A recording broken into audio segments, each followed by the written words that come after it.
On August 14, 1847, plantation records from Beaufort District, South Carolina, documented an incident that officials would later attempt to erase from all historical archives. A woman standing 7'2" tall purchased for the astronomical sum of $3,000, killed 6 overseers in a single night using nothing but the chains meant to restrain her. The Charleston Medical Journal briefly mentioned her autopsy before the entry was torn from every surviving copy, and 3 witnesses who testified at the subsequent inquiry disappeared within 18 months. For over a century, descendants of the families involved have refused to discuss what happened at Riverton Hall, but recently discovered letters and bills of sale reveal a story so disturbing that it challenges everything we understand about human endurance, calculated revenge, and the lengths people will go to preserve terrible secrets. Before we continue with the story of the woman known only as Tall Sarah in surviving documents, I want to ask you something. This channel is dedicated to uncovering the darkest corners of American history. The stories that were deliberately hidden, the truths too uncomfortable to acknowledge. If stories like this matter to you, hit that subscribe button right now. And I'm curious, where are you listening from? Drop your state or city in the comments below. Knowing where our audience is located helps us uncover more regional mysteries like this one. Now, let's go back to Beaufort District in 1847, where something happened that would haunt an entire community for generations. The documents that survived tell us this much. She arrived in chains that had been specially forged in a Charleston iron works, each linked twice the thickness of standard restraints. Beaufort District in 1847 occupied a peculiar position in South Carolina's rigid social hierarchy. The region's Sea Island cotton had made fortunes for families whose names appeared in Charleston society pages. Yet these same families lived in perpetual anxiety about maintaining control over populations that outnumbered them 10-1. Riverton Hall, situated 7 miles inland from the coastal estates, belonged to the Grayson family, specifically to Marcus Grayson, a man whose reputation for efficiency in plantation management had earned him consultations from as far away as Mississippi. The Grayson plantation differed from its neighbors in one significant aspect. Marcus had inherited the property from his uncle in 1843 with instructions to modernize operations and maximize output. This meant experimentation with crop rotation, imported farming techniques from the Caribbean, and most controversially, a systematic approach to labor management that other planters whispered about at the Planters Hotel bar. Marcus kept meticulous records. He measured everything: hours worked, food consumed, punishment administered, even the exact dimensions of the quarters where the enslaved workers slept. His ledgers, preserved in the South Carolina Historical Society archives under restricted access, reveal a mind obsessed with control and optimization. Riverton Hall itself sprawled across 800 acres of prime cottonland, bordered on the east by the swampy tributaries of the Combahee River, and on the west by dense maritime forest that locals avoided after dark. The main house, a 2-story structure with Doric columns imported from Italy, stood on a slight rise overlooking the fields. Behind it, arranged with geometric precision, were the work buildings: the cotton house, the mill, the blacksmith forge, the overseer's quarters, and furthest back, barely visible from the main house, the 2 rows of slave cabins that housed 127 people. As of January 1847, Marcus employed 4 overseers that year, each assigned specific sectors of the operation. The head overseer, a transplanted Virginian named Tobias Finch, had worked plantation security for 12 years and reportedly prided himself on never having lost a single enslaved person to escape. Under Finch served 3 younger men: Nathaniel Huxley from Georgia, Samuel Crenshaw from North Carolina, and a local man named Robert Vernon, whose family had worked Beaufort District land for 3 generations. Together, these 4 men maintained order through a combination of routine surveillance and calculated demonstrations of authority that Marcus termed preventative discipline in his correspondence. The system had functioned smoothly for 4 years. Then in July 1847, Marcus received a letter from his factor in Charleston, a man named Edmund Lattimore, who specialized in unusual acquisitions. The letter, now preserved in the Grayson family papers at the University of South Carolina, described an opportunity that might interest a planter of Marcus' progressive inclinations. A woman of remarkable physical proportions and strength had become available through the estate sale of a deceased Virginia planter. She stood over 7 feet tall, possessed unusual musculature, and according to the letter, had proven difficult to manage at her previous location. The Virginia estate wanted her gone quickly and quietly. The asking price, 3,000 lozet, more than triple the cost of a prime field hand. Marcus discussed the purchase with Finch over dinner on July 18th. The overseer's reaction, recorded in Marcus' journal, was cautious. Such a specimen might prove more trouble than profit, Finch reportedly said. Physical anomalies often correlate with mental deficiencies or unmanageable temperaments. But Marcus saw opportunity where Finch saw risk. A woman of such size could revolutionize field productivity. She could serve as an example of proper management, proof that Marcus's systematic approach could handle even the most challenging cases. On July 23rd, Marcus traveled to Charleston to inspect the woman personally. What he saw convinced him. She stood 7 feet and 2 in tall with a bone structure that the accompanying medical documentation described as congoid variant, exceptional density, estimated weight 240-260 L. Her shoulders were wider than most men's, her hands large enough to palm a man's skull. But what impressed Marcus most, according to his journal entry that night, was her eyes alert, calculating, possessed of an intelligence that suggested careful observation and retention of information. He purchased her on the spot, along with the specialized restraints that had been commissioned for her transport. The bill of sale, dated July 24, 1847, lists her simply as Sarah, age approximately 28 to 32 years, unusual height, Virginia-born, sold as is with no warranty of temperament. No surname, no family history, no record of her previous labor or the circumstances that had made the Virginia estate so eager to sell her. She arrived at Riverton Hall on August 3, 1847, transported in a reinforced wagon with sides that had been heightened to accommodate her frame. The chains that bound her wrists and ankles had been forged specifically for her dimensions, each cuff 4 in wide, each chain link thick as a man's thumb, the whole apparatus weighing approximately 40 lb. Marcus had ordered additional security measures, a high-walled wagon bed, 2 armed guards riding alongside, and strict instructions that she was not to be released from restraints until proper accommodations had been prepared at Riverton Hall. The other enslaved people at Riverton Hall had heard rumors of her arrival for days. Word traveled through the quarters with a peculiar efficiency that Marcus never fully understood, despite his attempts to monitor and control information flow. By the time her wagon rolled into view, every person not actively working in the fields had found reasons to be within visual range of the main yard. What they saw disturbed them in ways that went beyond her physical size. One woman, called Dina in the records, later testified that she looked at us like she was counting, like she was taking measure of something we couldn't see. Another, a man named Jupiter who worked the stables, said her face had no fear in it, and that scared me worse than if she'd been crying or fighting. She looked like she was waiting for something. Marcus had ordered the construction of a special holding area in one of the storage buildings, a room with reinforced door, barred window, and a floor-mounted ring where her chains could be secured. Finch objected to the location, arguing it was too close to the regular quarters, but Marcus insisted he wanted the other enslaved people to see her, to witness proper management of even the most challenging case. It would serve, he believed, as both demonstration and deterrent. The first 3 days passed without incident. Sarah was fed twice daily, allowed limited movement within her secured room, and subjected to what Marcus called observational assessment. Finch and his men took turns watching her through the barred window, noting her behaviors, her responses to commands, her physical capabilities. Marcus visited personally each morning, accompanied by Dr. Samuel Pritchard, the local physician who maintained a side practice in plantation health management and had expressed scientific interest in examining someone of Sarah's unusual proportions. Dr. Pritchard's notes from those examinations, discovered in 1962 in the basement of a demolished Charleston Medical College, provide unsettling details.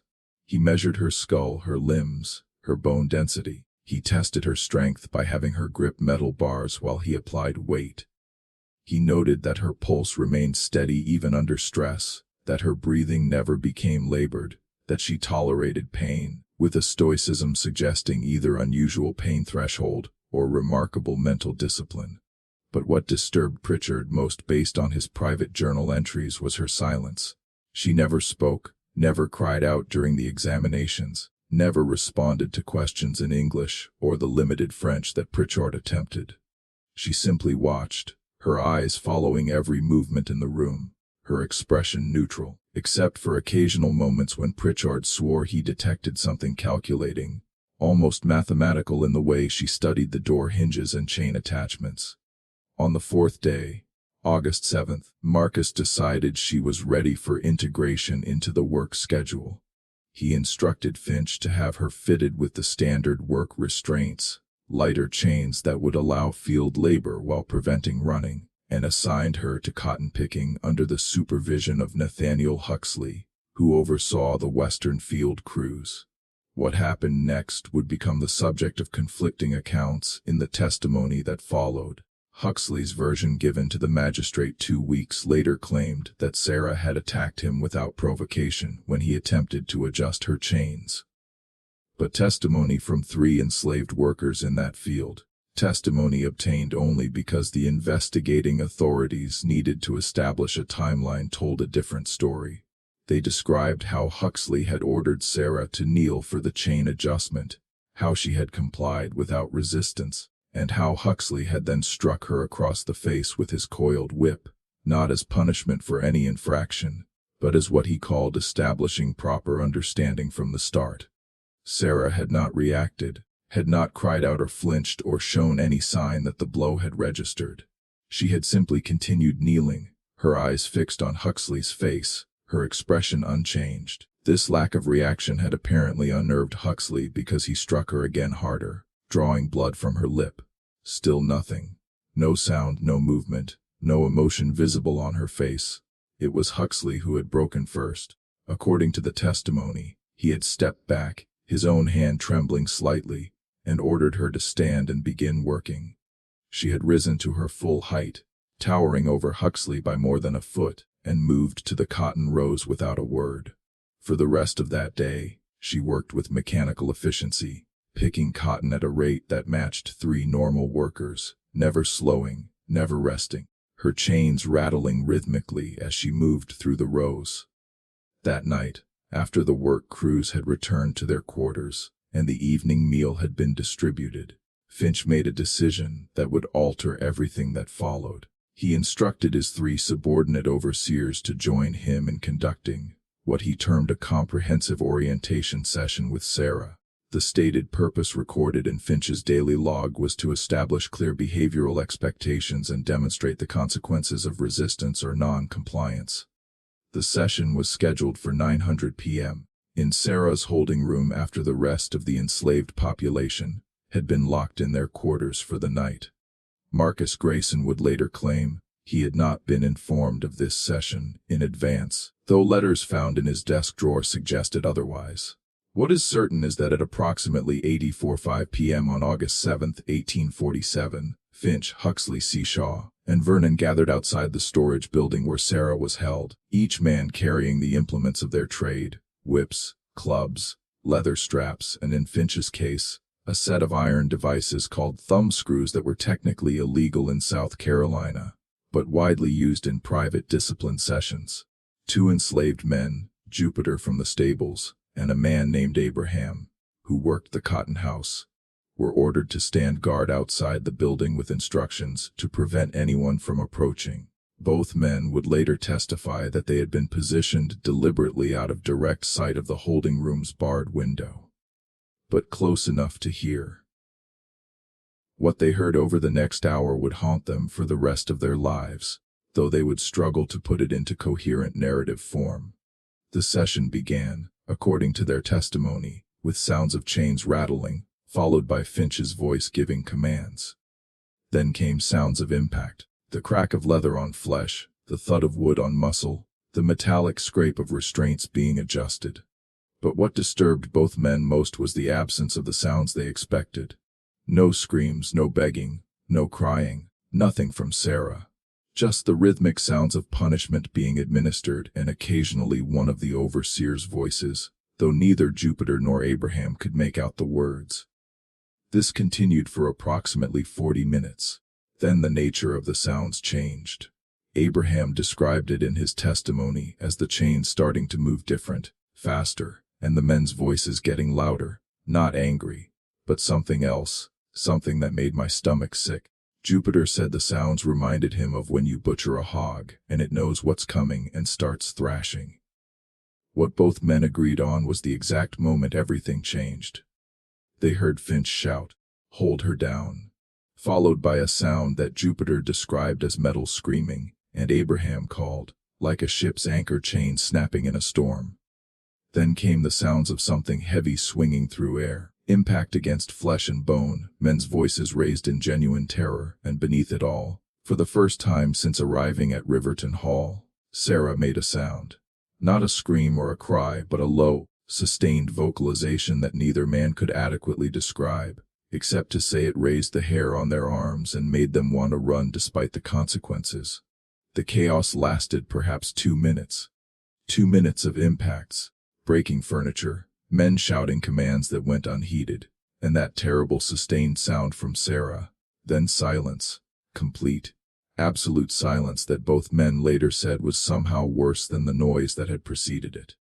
Jupiter and Abraham stood frozen outside the building, neither willing to look through the window, neither willing to approach the door, both paralyzed by the implications of what they had heard and what that silence might mean. They stood there for perhaps 5 minutes, though both admitted time became elastic in those moments before the door opened from inside. Sarah emerged, still chained, but now holding approximately 6 of loose chain in her hands, the end links dripping something dark that reflected the moonlight. She was breathing heavily, the first time either man had seen her show any physical exertion, and her prison dress was torn and stained. She looked at both men with an expression that Abraham later struggled to describe. Not angry, not scared, just empty, like something had gone out of her and left something else behind. She walked past them without speaking, moving toward the main path that led through the plantation grounds. Her gait was measured, purposeful, and despite the 40 elb of chains she still wore, she moved with a fluidity that seemed to contradict her size. Jupiter and Abraham watched her go, neither man moving to stop her, neither willing to look through that open door to see what she had left behind. It was Abraham who finally found the courage to approach the doorway and peer inside, though he would later say this was the worst decision of his life. The holding room, which measured approximately 12 x 15 ft, looked as though something massive and violent had occurred in a very confined space. The floor, mounted ring, where Sarah's chains had been secured, had been torn completely free from the floorboards. The surrounding wood splintered upward. Furniture that had been in the room, a small table, 2 chairs, had been reduced to fragments scattered across the floor, and there in various positions around the room were Finch, Huxley, Crenshaw, and Vernon. Abraham did not enter the room, did not need to, even from the doorway. Even in the limited light from the single oil lamp that had somehow remained lit through whatever had transpired, he could see enough to know that all 4 men were dead. The specific nature of their injuries would be documented later by Dr. Pritchard and the examining magistrate, but Abraham noted only that they looked like they'd been hit by something heavier than any human should be able to swing, and hit more times than you could count. He backed away from the door, turned to Jupiter, and said simply, "We need to wake Mr. Grayson." But Sarah was not running. Instead, she was walking methodically through the plantation grounds, following the main path toward the quarters where the other enslaved people were locked for the night. Several people, awakened by the sounds of the earlier disturbance, watched from their cabin windows as she passed. One woman called Rachel in the records later testified that Sarah moved like she had somewhere specific to go, like she was walking towards something she'd planned for a long time. Sarah stopped at the quarters building that housed the plantation's blacksmith forge and workspace. The door was locked, but this proved no obstacle.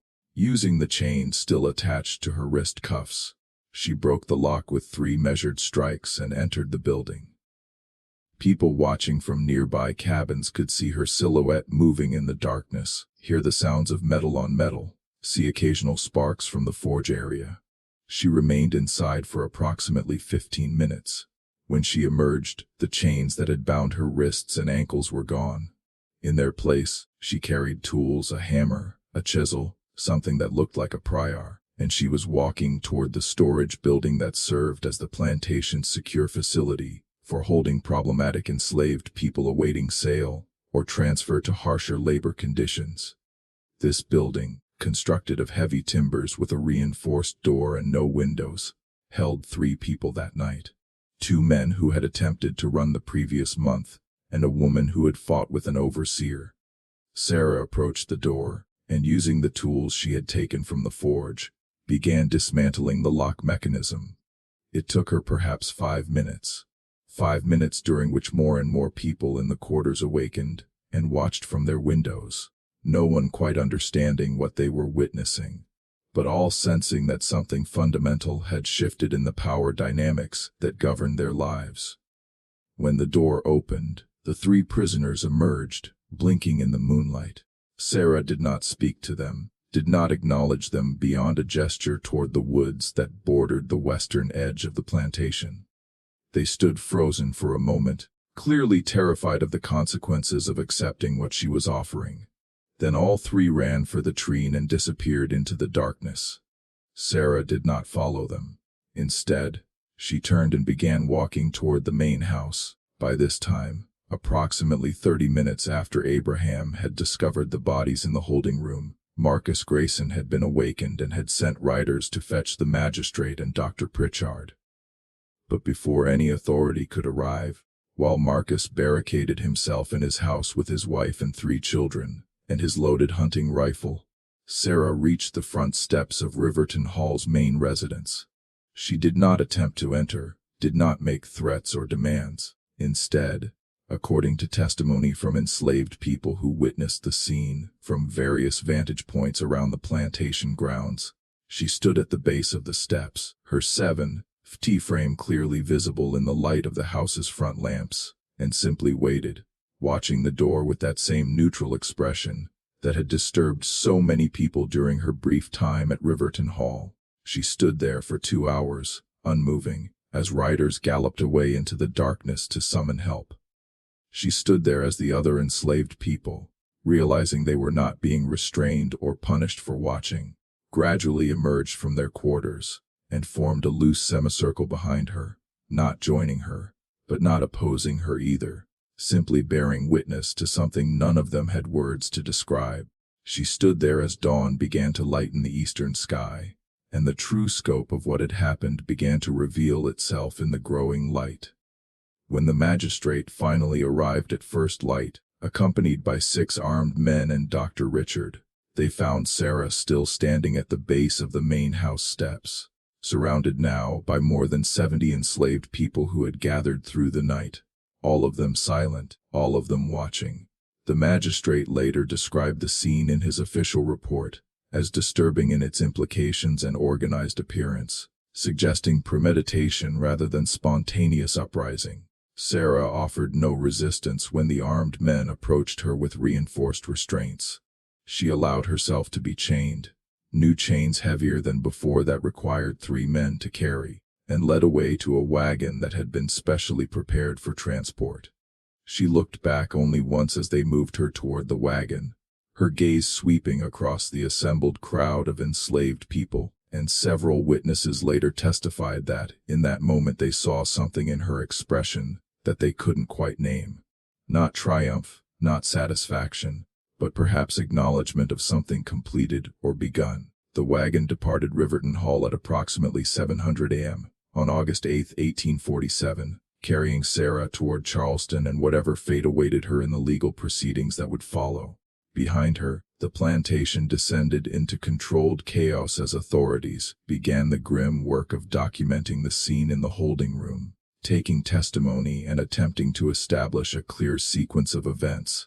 that would make sense of what had transpired in those dark hours. The immediate aftermath of August 7th sent shock waves through Buffett District's planter class that extended far beyond the deaths of 4 overseers. Within days, Marcus Grayson found himself defending not just his decision to purchase Sarah, but his entire approach to plantation management, before a hastily convened inquiry of neighboring planters and district magistrates. The proceedings held at the Beaufort County Courthouse from August 12th through August 18th generated hundreds of pages of testimony that revealed uncomfortable truths about the methods employed at Riverton Hall and similar operations throughout the region. Dr. Pritchard's medical examination of the 4 dead overseers conducted on August 8th and documented in excruciating detail in his official report established facts that made the entire planter community deeply uneasy. All 4 men had died from blunt force trauma consistent with being struck repeatedly by something heavy and metallic, specifically the chains that had bound Sarah's wrists and ankles.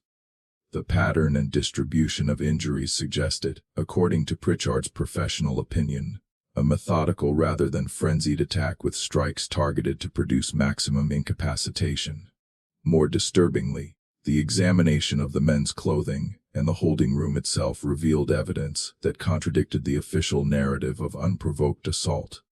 Pritchard's private journal, not discovered until decades later, went further.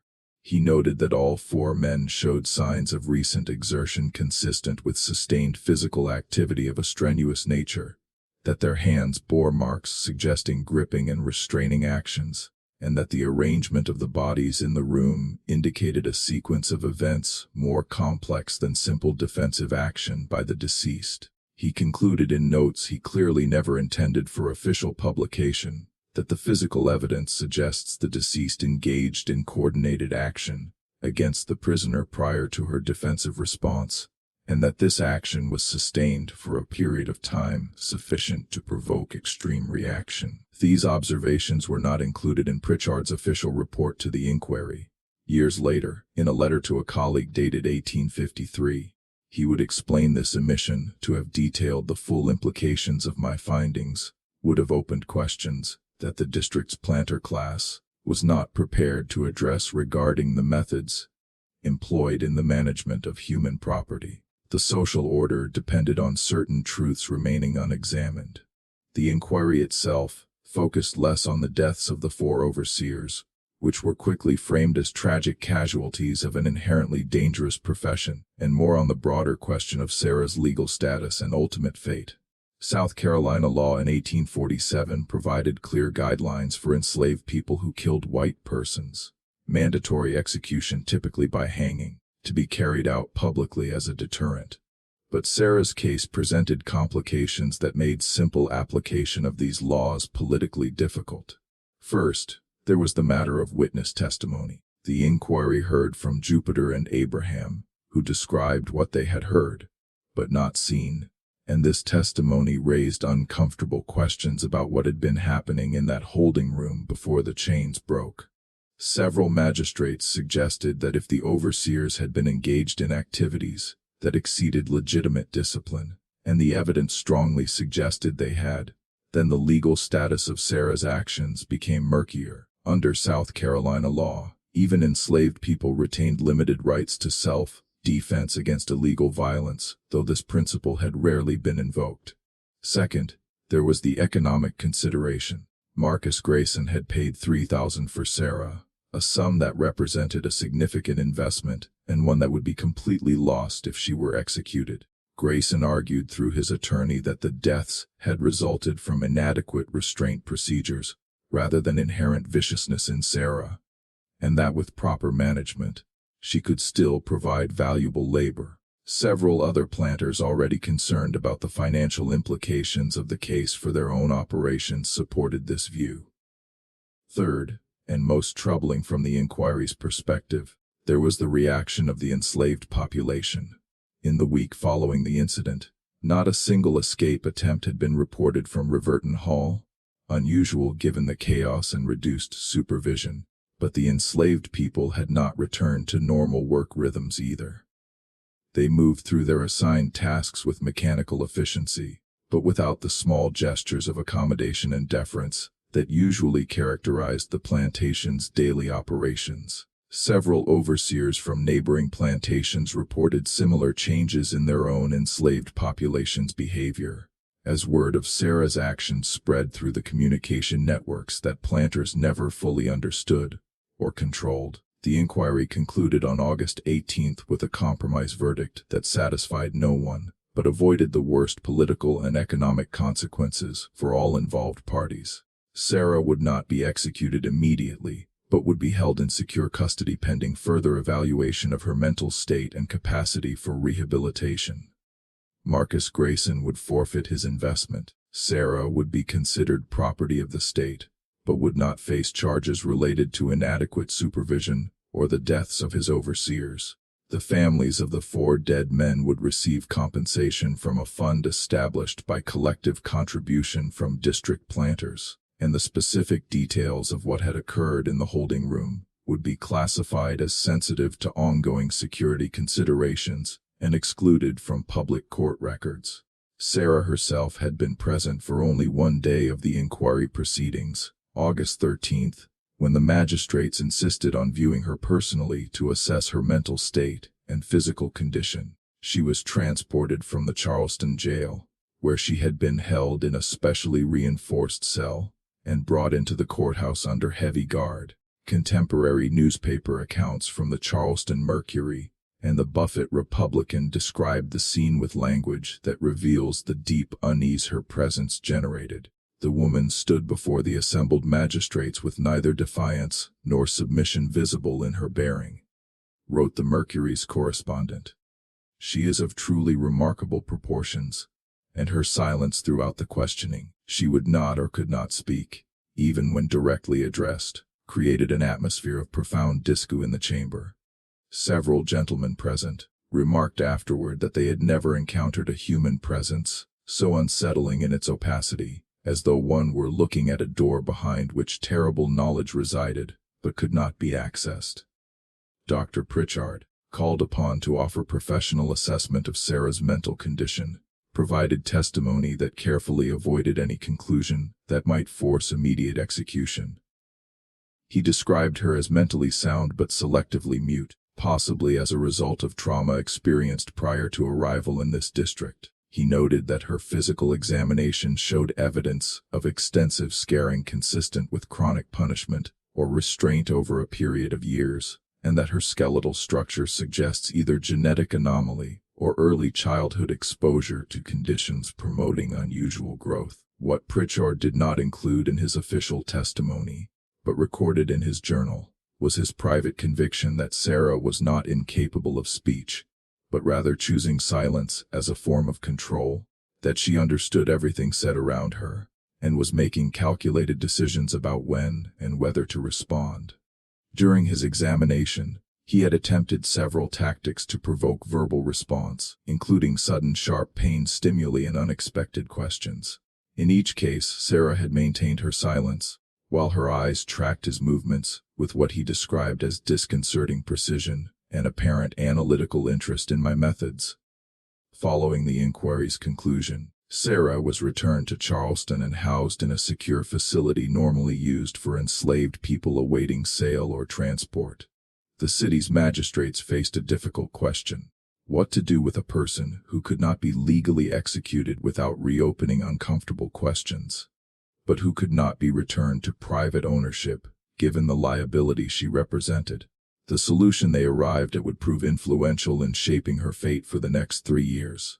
Sarah was designated as state property pending assignment to appropriate secure labor. In practical terms, this meant she could be leased to government projects that required heavy labor, but could maintain the specialized security measures her case seemed to demand.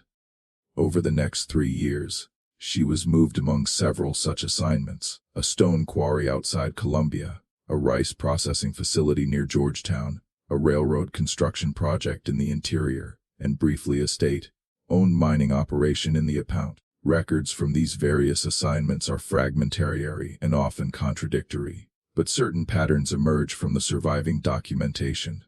Sarah consistently performed labor at rates that exceeded normal expectations. One foreman at the railroad project estimated she accomplished in 8 hours what would normally require 12 to 16 hours from a standard work crew. She maintained her silence except for rare instances when direct communication became necessary for safety or coordination, at which point she would speak in monosyllables. Her voice described as surprisingly soft for her size, with accents suggesting Virginia or Maryland origin. More significantly, every facility that held Sarah implemented progressively more elaborate security measures. After initial incidents suggested she was both extremely strong and alarmingly methodical in observing her surroundings. At the stone quarry, she was discovered to have loosened the bolts holding her chain-mounting ring over a period of weeks, not attempting escape, but apparently testing the construction. At the Rice facility, she was found to have created a detailed mental map of the building's layout and routine, which only became apparent when she helped coordinate response to a fire in a manner suggesting she had planned multiple scenarios in advance. At the railroad site, workers reported that she studied the construction techniques used on bridges and trestles with an intensity that made supervisors uncomfortable. Though she never attempted sabotage or escape, each incident led to tighter restrictions, heavier chains, more frequent inspections. Yet Sarah adapted to each new security measure with what observers consistently described as unsettling patience, as though she was simply gathering information about increasingly sophisticated containment systems without any immediate intention to test them. In Charleston, meanwhile, the long-term impact of the Riverton Hall incident continued to ripple through the district's social structure. Marcus Grayson, financially damaged by the loss of his investment and socially tainted by association with the disaster, sold Riverton Hall in 1849 and moved his family to Alabama, where he attempted to rebuild his reputation. The plantation passed through 2 owners in rapid succession before being purchased in 1851 by a consortium that converted it primarily to rice cultivation and implemented management practices that deliberately contrasted with Grayson's systematic approach. Whether this represented genuine reformation or merely more careful concealment of similar practices remained debated among the enslaved community.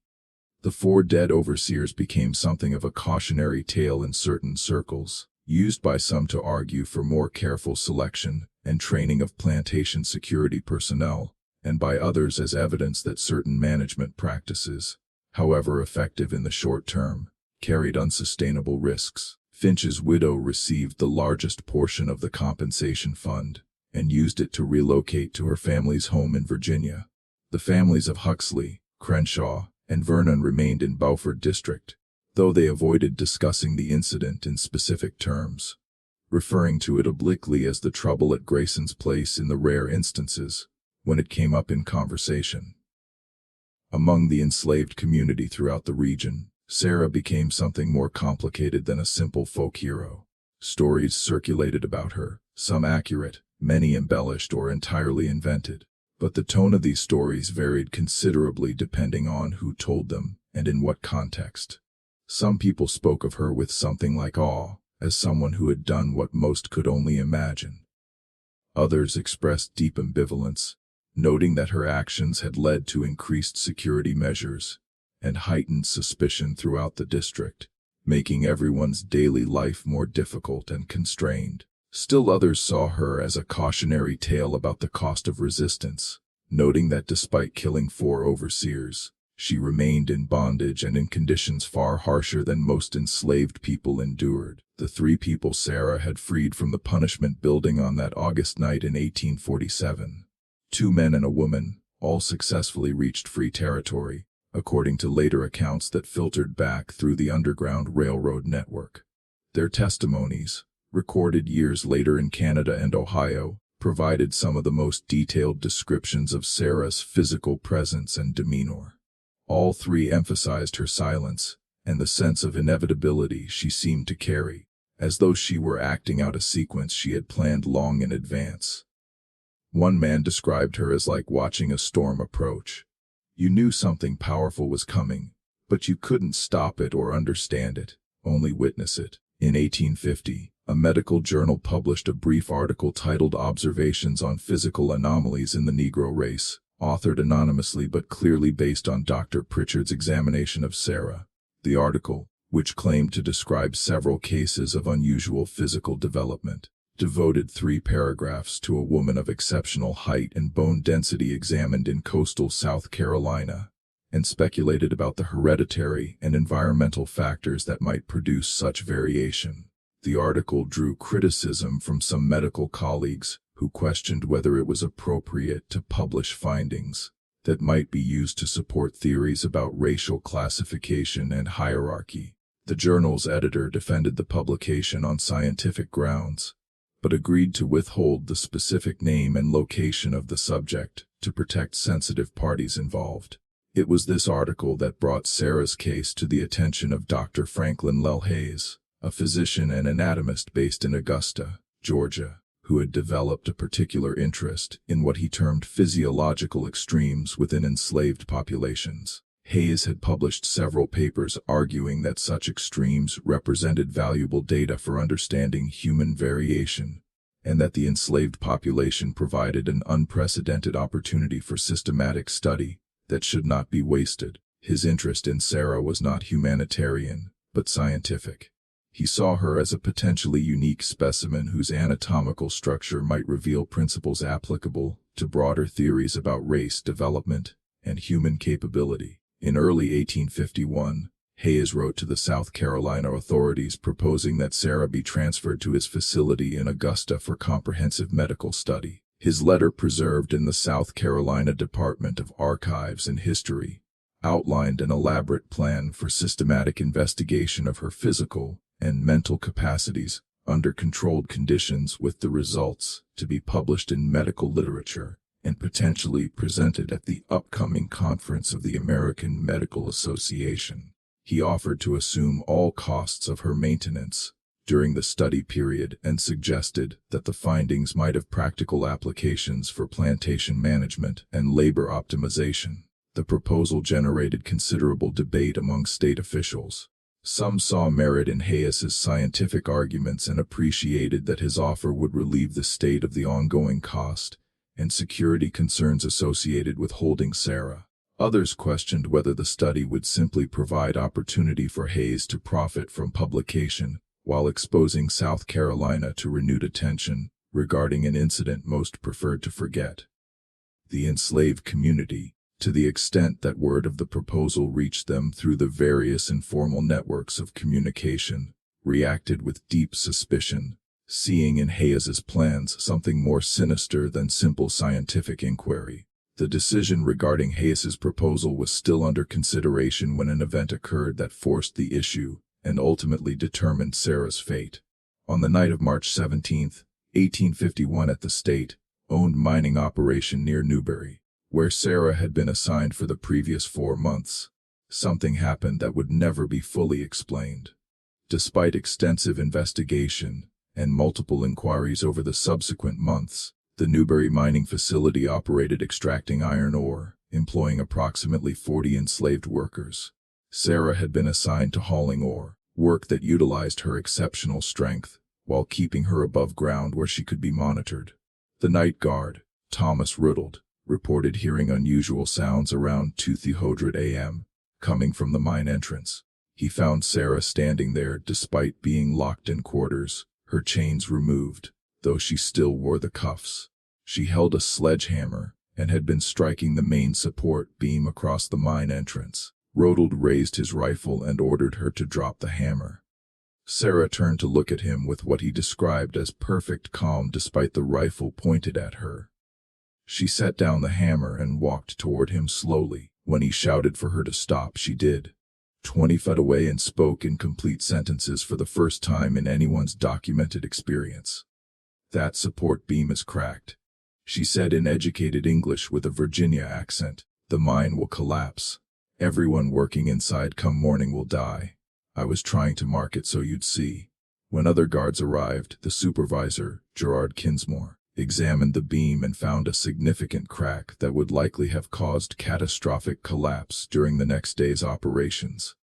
Sarah had potentially saved multiple lives, But she had also escaped her restraints and taken tools without permission, actions that normally merited severe punishment. Investigation revealed disturbing facts. Sarah had been systematically weakening her restraint mechanism over weeks through patient manipulation of bolt threads. Mine workers reported she had been speaking occasionally with them, asking detailed questions about mining operations and structural engineering. One worker said Sarah had spent an entire meal asking about ore cart pulley systems, like she was trying to learn how to build one herself. These revelations shattered the narrative that Sarah was mentally deficient. She was highly intelligent, observant, and capable of long-term planning. State authorities faced an impossible choice: punish her for the violation while she'd prevented disaster, transfer her to even higher security, or accept Dr. Hayes's proposal and make her someone else's problem. In late April 1851, they chose the latter. Sarah was transferred to Hayes's custody in Augusta under strict conditions. Hayes would assume full responsibility for her security and provide regular reports to South Carolina authorities. Hayes's facility was a converted warehouse fitted with reinforced cells and examination rooms. Over nearly 3 years, Hayes conducted what he termed comprehensive study of Sarah's physical and mental characteristics. His methods, documented in journals discovered after his 1874 death, would be considered unethical by any standard. He subjected Sarah to batteries of physical tests, invasive anatomical measurements, psychological manipulations, and extended periods of isolation, all ostensibly for scientific documentation. Through it all, Sarah maintained her pattern: silence except when speech served a purpose, compliance with physical procedures, but resistance to psychological manipulation and constant observation of everything around her. Hayes grew increasingly frustrated with what he called the subject's refusal to provide spontaneous responses. He noted that Sarah seemed to study him as intently as he studied her, adapting her behavior to minimize invasive procedures. In September 1852, Hayes designed an experiment with mechanical puzzles that needed solving in sequence to unlock a door. Sarah solved them in half his estimated time. But then she spent additional time examining each mechanism in detail. When Hayes questioned this, Sarah responded, "I wanted to understand so I could build one if I needed to." This disturbed Hayes profoundly. If Sarah had spent years learning how restraints, locks, and security systems worked, she had essentially been receiving an education in exactly the skills that would make her most dangerous. By spring 1854, Hayes noted Sarah had become more communicative, engaging in conversations that exceed minimal necessary responses. She began asking questions about his research, about medical principles, about anatomy and physiology, particularly about which points on the human body were most vulnerable to injury. Hayes realized too late that she was conducting her own research project with myself as the unwitting subject.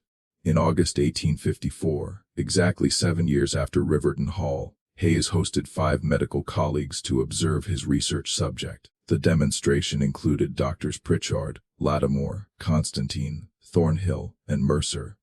When Hayes attempted to demonstrate Sarah's pain tolerance through deliberate infliction of suffering, several physicians objected strongly. The resulting argument created tension that ended the demonstration early. As they prepared to leave, Dr. Pritchard asked Sarah if she had been treated well. She responded with remarkable calm, "Treatment, doctor, is relative to expectations. I expect nothing and therefore I am never disappointed." The simple statement created profound silence. It was both acknowledgment of her awareness and implicit indictment of her circumstances. The next morning, Hayes arrived at his facility to find Sarah had escaped during the night. She had freed herself from restraints, exited multiple locked doors, and vanished. What she left behind was more disturbing than the escape itself. The open cuffs with locking mechanisms intact, but disabled. A detailed drawing of Hayes's facility layout showing room functions and guard routines, and a note in clear handwriting. The note read, "Dr. Hayes, I thank you for the education you provided, though not the education you intended. You taught me how the body fails and where it is vulnerable. You taught me how men think when they believe they are safe and in control. You taught me patience by testing mine. I have decided my lessons are complete. I am going north. If you pursue me, I will use what you taught me. If you let me go, you will never hear from me again. Choose wisely, Sarah. Hayes stood holding this note for several minutes before making a decision that would define his career. He did not immediately report the escape. Instead, he contacted Pritchard and Lattimore seeking their advice. His reasoning was self-interested. Reporting would expose his questionable methods and damage his reputation. Moreover, he was genuinely terrified of what Sarah might do if pursued, given the anatomical knowledge he had inadvertently provided.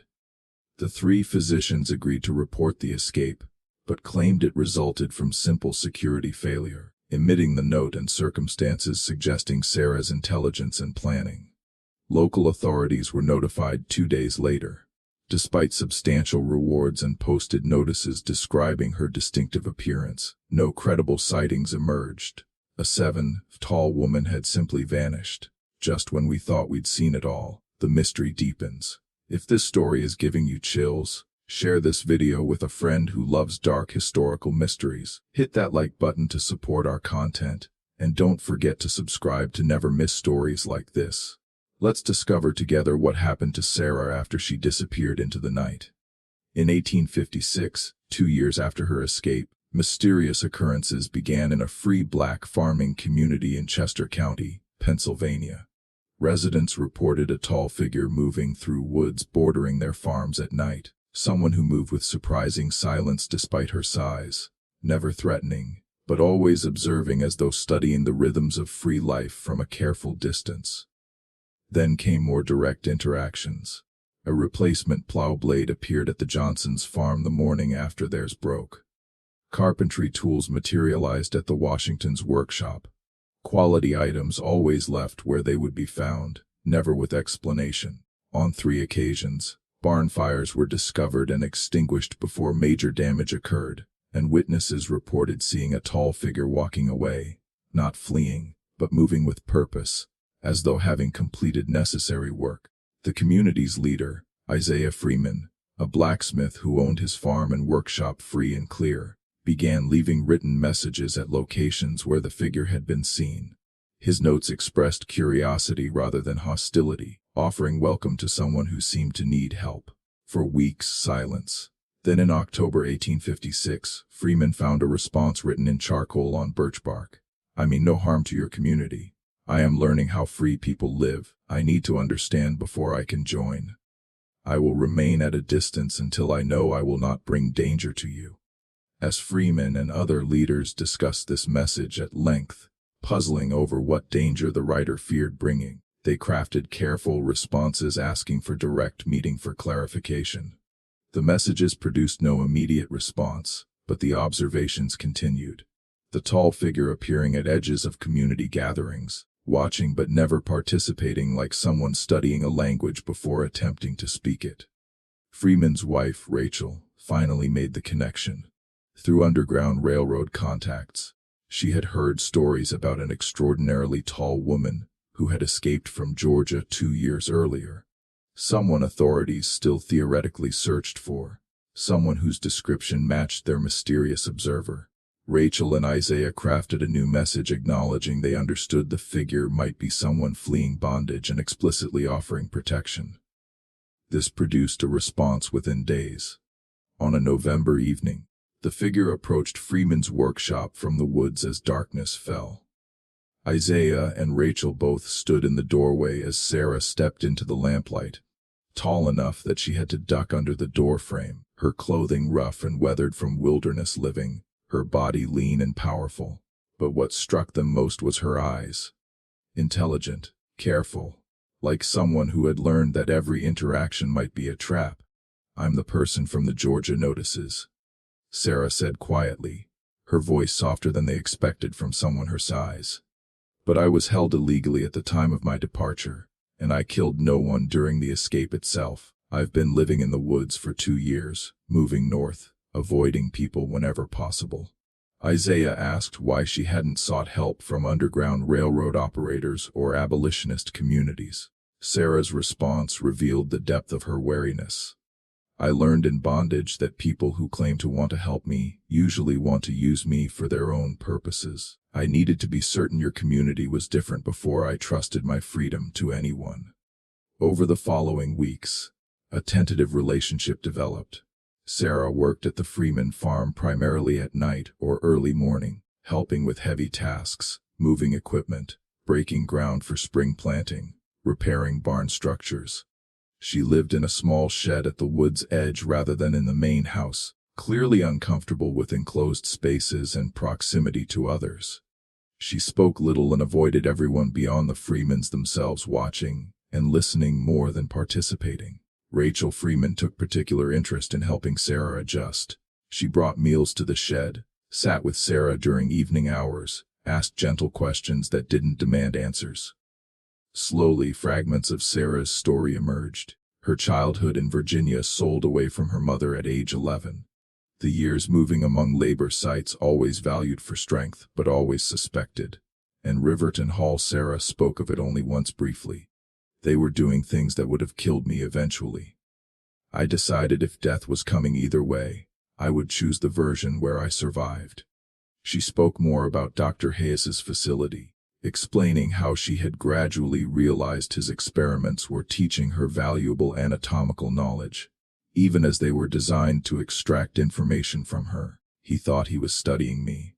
Sarah told Rachel during one evening conversation, "But I was studying him back, learning how bodies work, where they're weak, how to disable someone efficiently.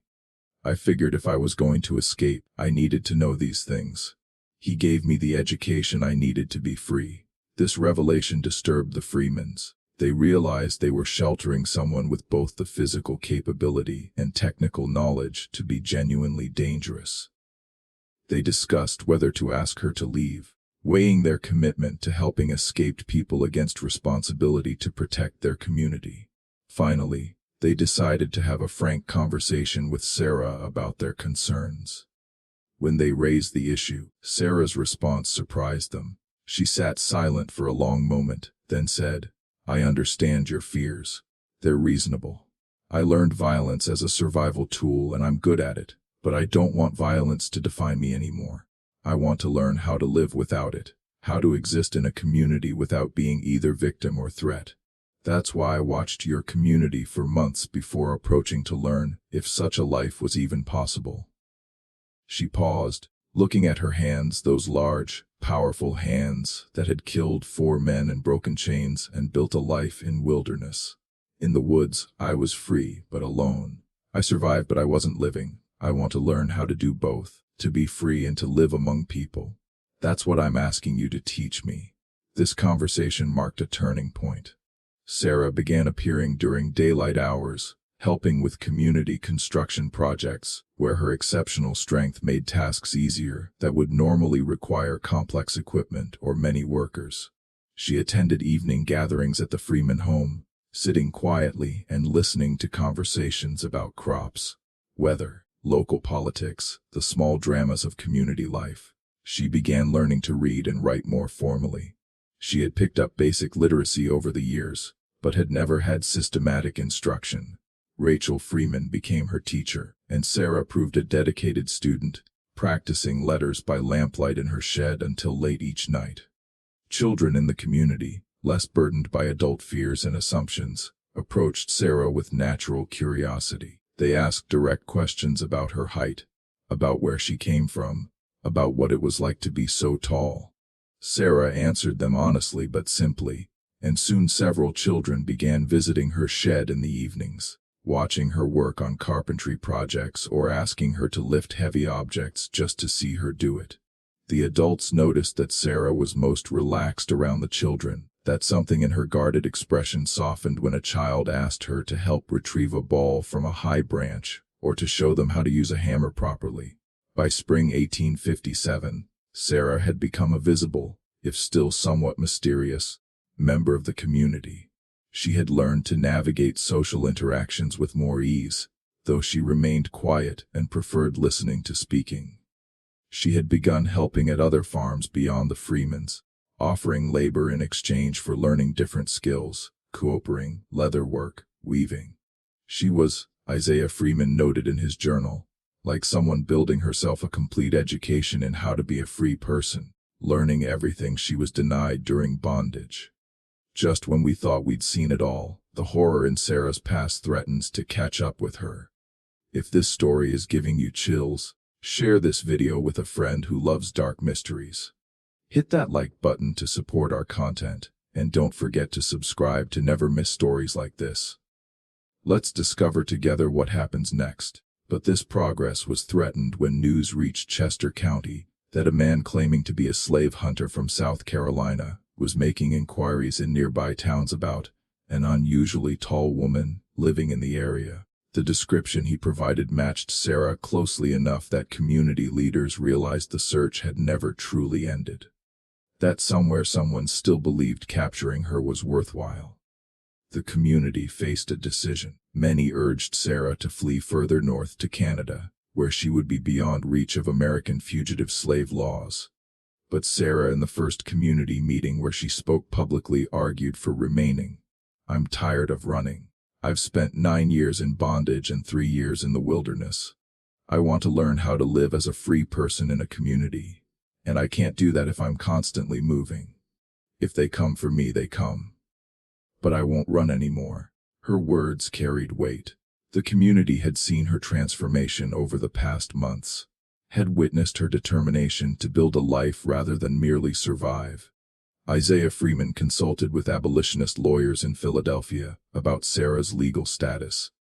They confirmed she could theoretically be arrested under the Fugitive Slave Act, but noted several complicating factors. Her legal status had been ambiguous even before her escape.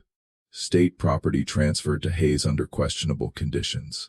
Nearly 10 years had passed since Riverton Hall, with witnesses dead or scattered and records lost. Most importantly, pursuing her case would reopen discussions about what had happened at Riverton Hall and in Hayes's facility.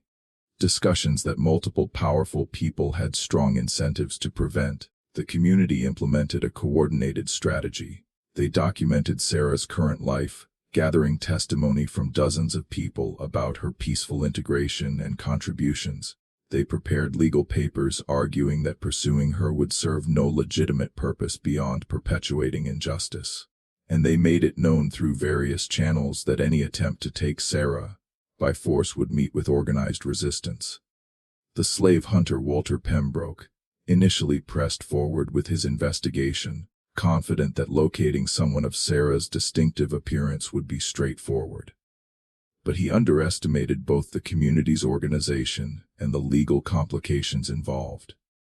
When he attempted to obtain official warrants, he found himself entangled in bureaucratic requirements to demonstrate clear ownership. When he made informal inquiries, he encountered coordinated silence and active misdirection. After several weeks, Pembroke received instructions to abandon pursuit. Correspondence discovered years later suggested Dr. Hayes himself, contacted about providing ownership documentation, had advised against continued effort. Hayes had written that the subject in question has demonstrated remarkable capacity for resistance. The cost and risk of recapture likely exceed any potential value to be derived therefrom. Some battles are better left unfought. The immediate threat passed. Sarah remained in Chester County, and the community's successful resistance to Pembroke's efforts strengthened their collective identity and resolve. For Sarah, the experience provided something she had never known before: the feeling of being protected rather than merely tolerated, of being worth defending, of belonging to something larger than herself. The years that followed transformed Sarah in ways that went deeper than her external circumstances. She purchased 5 acres of land adjacent to the Freeman property with money earned from her labor, using skills learned from the community to build her own small cabin. She worked her land, grew her own food, and continued hiring out for projects requiring her exceptional strength. But more importantly, she began the slow, difficult work of learning to live without the constant vigilance that bondage had required. Rachel Freeman documented this transformation in her journal entries over the years.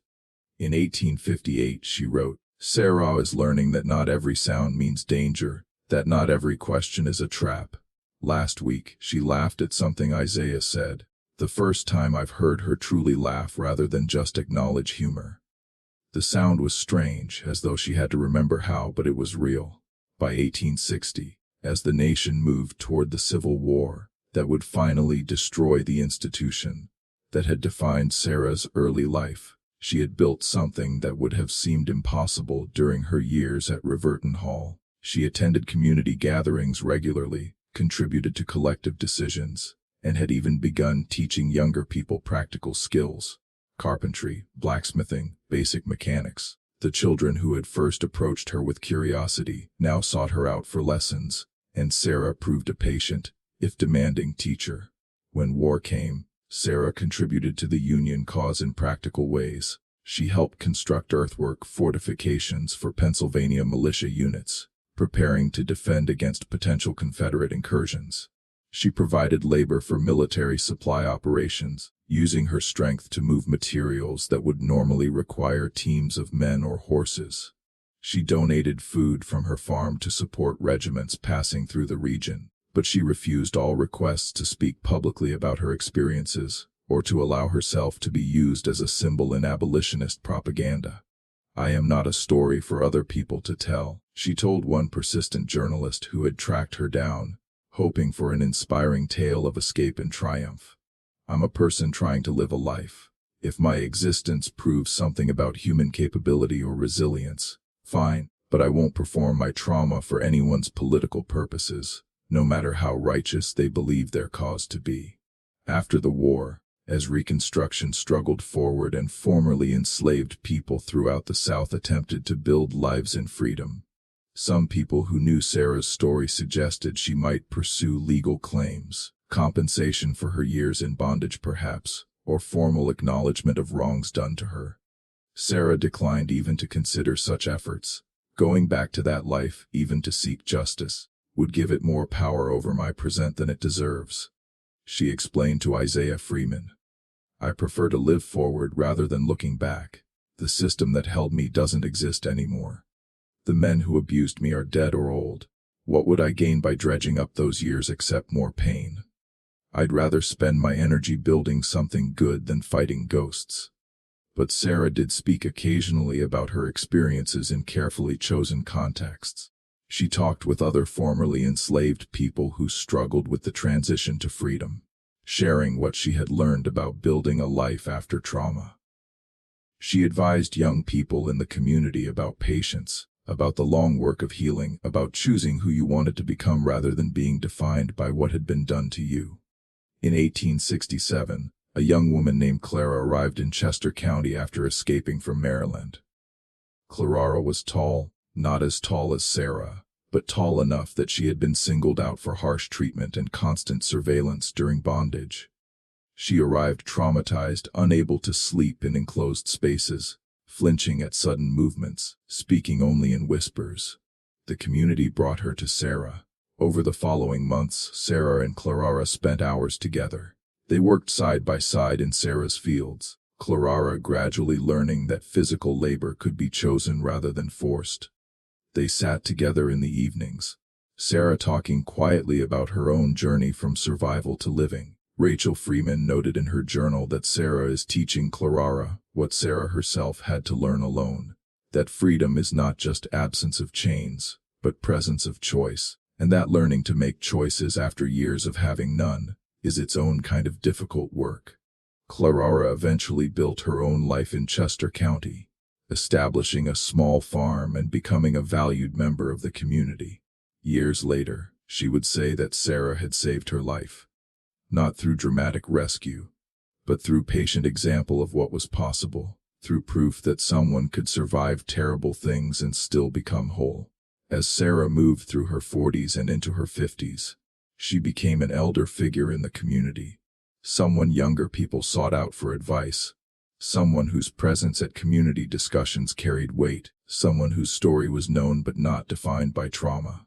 She remained physically impressive, her strength enduring well past the age when most people began to slow.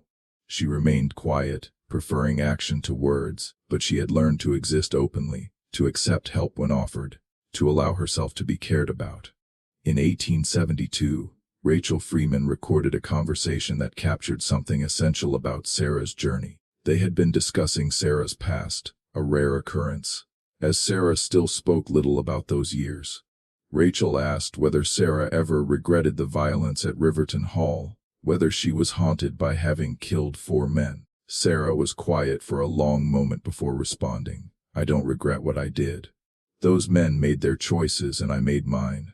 What haunts me isn't the violence itself, but how much of my life was consumed by simply surviving. I learned to read at 30. I learned real mathematics at 32. I discovered I enjoyed building things, creating rather than destroying, only after I escaped. How much of me was lost in those years when all my intelligence and strength were devoted just to enduring? She looked at her hands. Older now, marked by decades of hard use, but still powerful. That's what I carry. Not guilt about the violence, but grief about what I might have been if I'd been free from the beginning. But then I remind myself that who I am now includes everything I survived to become. The lost years made me. Even as they took from me, I contained both the loss and what I built from it. When Sarah died in January 1889 at approximately 65 years old, her passing marked the end of an era for Chester County's Black community. Her funeral was attended by more than 200 people, formerly enslaved people who had known her story and been inspired by it. Children she had taught who were now adults with children of their own, neighbors who had worked alongside her for decades, and people who had traveled from other states, specifically to pay respects to someone whose life had meant something beyond its individual circumstances. The community erected a simple stone marker at her grave bearing her name and years of life with one additional line. She survived to live. No mention of her extraordinary height. No reference to Riverton Hall or the violence that had marked her years in bondage. No dramatic narrative of escape and triumph. Just acknowledgement of the fundamental achievement of her life, that she had not merely survived terrible circumstances, but had learned to live fully beyond them. Isaiah Freeman, speaking at her funeral, said simply, "Sarah taught us that freedom is not given by the absence of chains, but earned through the daily choice to live openly, to risk connection, to build rather than merely survive. She showed us that healing is possible even from the worst wounds. That transformation is real. That who we choose to become matters more than what was done to us. We are all better for having known her." In South Carolina, the Grayson plantation eventually disappeared entirely. The land subdivided and sold to multiple owners after decades of changing hands. The buildings where Sarah had been held fell into ruin, gradually reclaimed by the forest and swamp. No historical marker was ever placed there. Local historians occasionally noted the property's history in academic papers, but the details remained obscured behind euphemistic language about labor difficulties and management challenges. Dr. Hayes's research papers, published posthumously by his daughter in 1876, generated brief controversy in medical circles before fading into obscurity. Some praised the comprehensive documentation while others condemned the ethics of his methods. The debate eventually died as other research directions emerged, but Hayes's name remained tainted by association with questions he had preferred to avoid about the cost of knowledge gained through exploitation. The 4 overseers who died at Riverton Hall, Finch, Huxley, Crenshaw, and Vernon, gradually disappeared from even local memory, their names surviving only on weathered gravestone markers in various Beaufort district cemeteries, with no indication of how they had died or what they had been doing on that August night in 1847. What do you think of this story? Do you believe everything was truly revealed, or are there still secrets buried in those forgotten plantation records and destroyed journals? What do you imagine Sarah thought about during those 2 years alone in the wilderness, learning to live without chains, but not yet ready to live with others? Leave your comment below and let me know what stands out to you most about this case. If you found this story compelling and want to hear more forgotten histories from America's darkest chapters, subscribe to Dark Diaries and hit that notification bell. Share this video with someone who appreciates stories that challenge our understanding of human endurance and resistance. These are the stories that rarely make it into textbooks. The ones that linger in the shadows, waiting for someone to listen. And as long as you keep searching, we'll keep bringing you the mysteries that history tried to erase. Until next time, Remember, history isn't just about the events that made it into official records. It's also about the people who survived the unimaginable, who found ways to transform pain into strength, and who remind us that the past is never as distant as we'd like to believe. See you in the next video.